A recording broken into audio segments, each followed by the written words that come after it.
Bismillahirrahmanirrahim. Assalamualaikum warahmatullahi wabarakatuh. Dan selamat pagi semua. Okey, untuk kelas pendidikan jasmani pada hari ini, saya, Cikgu Muhammad Mizwar bin Mat Saleh, akan menerangkan mengenai memanaskan badan dan juga menyejukkan badan. Okey, topik ini ada dalam buku teks muka surat 45, Unit 7, Badan Cergas Otak Cerdas. Jadi kalau ada yang nak sambil menonton video ni, untuk sambil-sambil tu merujuk buku teks pun boleh. Okey.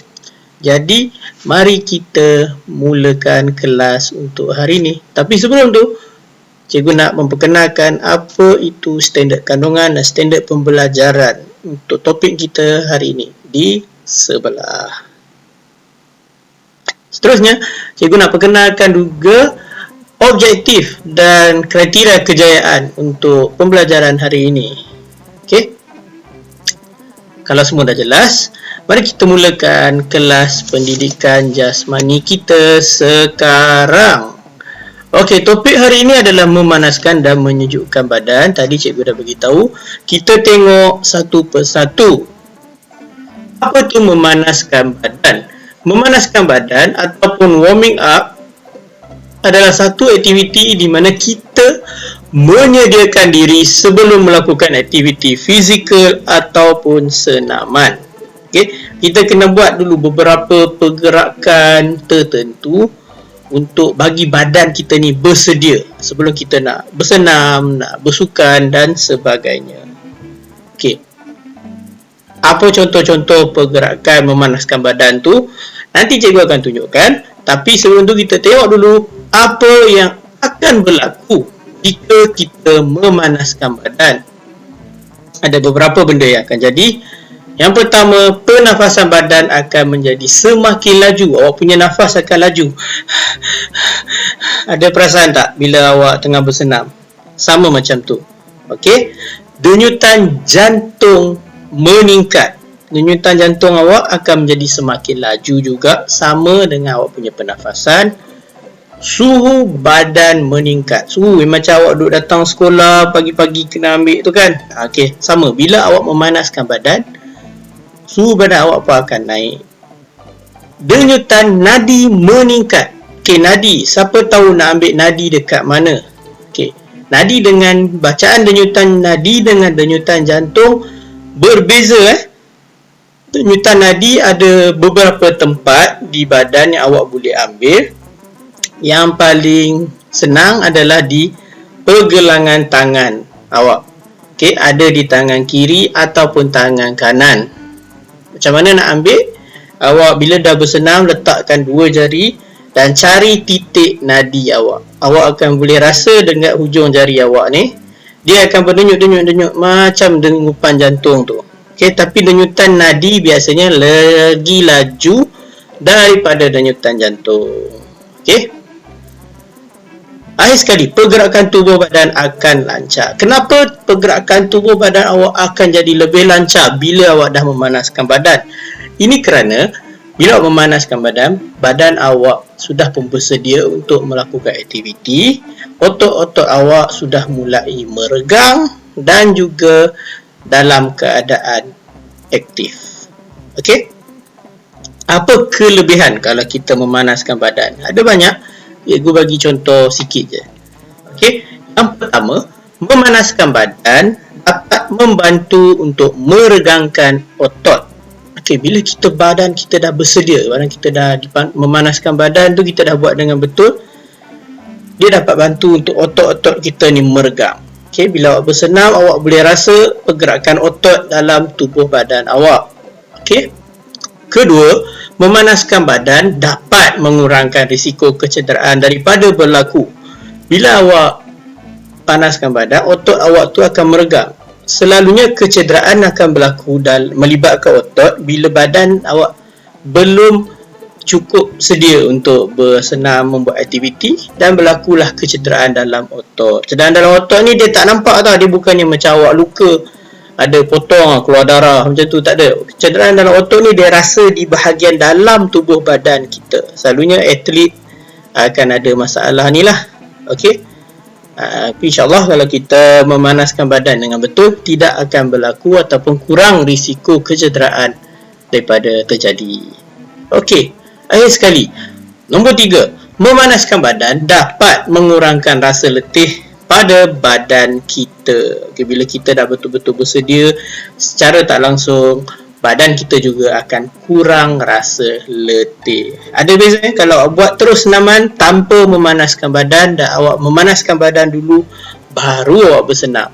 Awak akan rasa kalau awak tak buat memanaskan badan ni, awak akan rasa lebih letih daripada awak memanaskan badan dulu baru awak mula bersenam.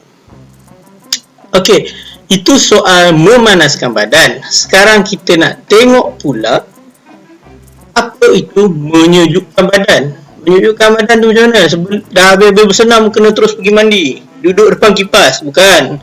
Okey, bahasa Inggeris dia cooling down ataupun menyejukkan badan adalah satu aktiviti di mana kita menyediakan diri untuk berehat selepas selesai aktiviti fizikal atau senaman.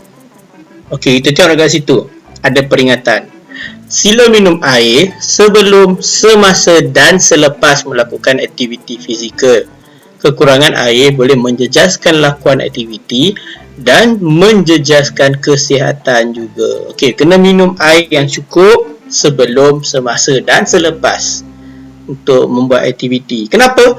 Sebab bila kita sebelum, air diperlukan untuk melincinkan pergerakan otot-otot dalam tubuh badan. Semasa, kita nak ganti balik air yang telah hilang dalam badan kita melalui peluh kita.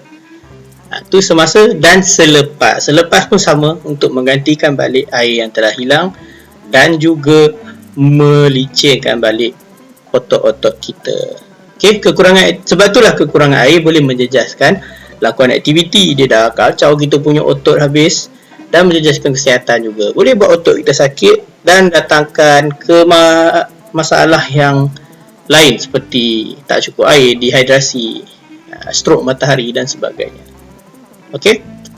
Aktiviti menyejukkan badan ni, dia ada juga pergerakan-pergerakan yang tertentu, sama macam memanaskan badan dan menyejukkan badan tadi. Dia ada pergerakan dia, menyejukkan badan pun ada pergerakan dia juga.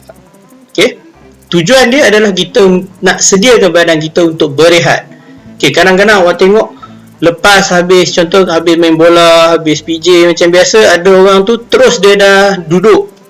Tak bagus untuk badan macam tu. Jadi kita kena, sebelum kita berehat yang betul-betul, macam duduk ke nak baring ke apa tu, kita kena menyejukkan badan dulu. Apa berlaku bila kita menyejukkan badan? Ada kelebihan dia. Kelebihan menyejukkan badan. Yang pertama, merendahkan kadar denyutan jantung dan nadi kepada keadaan normal. Bila kita bersenam, bersukan, jantung kita akan pump dengan laju. Nadi kita pun akan berdenyut dengan laju juga. Jadi, bila kita menyejukkan badan, kita akan kembalikan denyutan jantung dan nadi kita pada keadaan yang normal, yang biasa. Nombor 2, mengembalikan semula fasa pernafasan kepada keadaan normal. Betul? Bila kita bersenam, kita bersukan, nafas kita laju.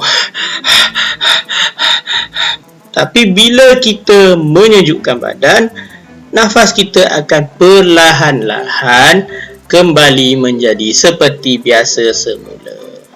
Nombor 3, mengelakkan kekejangan atau kesakitan otot. Ini selalu berlaku. Kalau awak dah terus berehat, contoh habis-habis berlari, habis-habis bersenam ke apa, awak nampak kerusi, awak terus duduk, awak tak sejukkan badan dulu. Ini akan mendatangkan kekejangan ataupun kesakitan otot pada tubuh badan awak.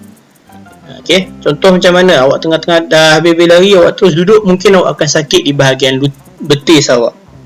Di bahagian tapak kaki awak dan sebagainya. Nombor 4. Mengelakkan rasa pening. Betul. Setengah orang bila dia tak menyejukkan badan betul-betul, dia terus nak duduk dalam keadaan total rest ataupun rehat yang sebetul-betul rehat punya. Bila dia jadi macam tu, dia akan rasa pening. Pening, bila dah pening, banyaklah masalah lain yang berlaku. Nak muntah lah, nak pengsan lah dan sebagainya. Okay, kita tak nak benda macam tu berlaku. Alright. Akhir sekali, merehatkan otot. Okay, tadi otot kita dah bekerja. Sekarang kita nak bagi otot dalam badan kita ni rehat pula. Dia pun nak rehat, awak pun nak rehat. Jadi, sebelum awak rehat, rehatkan otot terlebih dahulu. Itu dia punya susunan dia. Okey. Itu adalah beza memanaskan badan dan menyejukkan badan, serta apa kelebihan jika kita memanaskan badan dan menyejukkan badan. Sekarang, untuk sambungan PDPR mengenai contoh pergerakan memanaskan badan dan menyejukkan badan, boleh sambung kelas PDPR kita pada link Google Form yang telah saya berikan. Dalam tu ada saya letakkan contoh video pergerakan-pergerakan yang sesuai untuk memanaskan badan dan juga pergerakan yang sesuai untuk menyejukkan badan. Apa awak kena buat adalah tonton video tersebut, cuba untuk mengikuti pergerakan-pergerakan yang telah ditunjukkan dalam video tu, dan juga buat senarai semak diri yang telah saya letakkan dalam tu. Ada contohnya bila awak dah buat, apa pergerakan yang awak boleh buat. Kena tanda tik. Okey? Dan selepas itu, barulah ada sedikit soalan latihan yang saya berikan dalam Google Form yang sama. Okey, jadi itu saja untuk kelas pendidikan jasmani kita untuk hari ini. Jumpa lagi di kelas pendidikan kesihatan pula. Okay, bye. Assalamualaikum.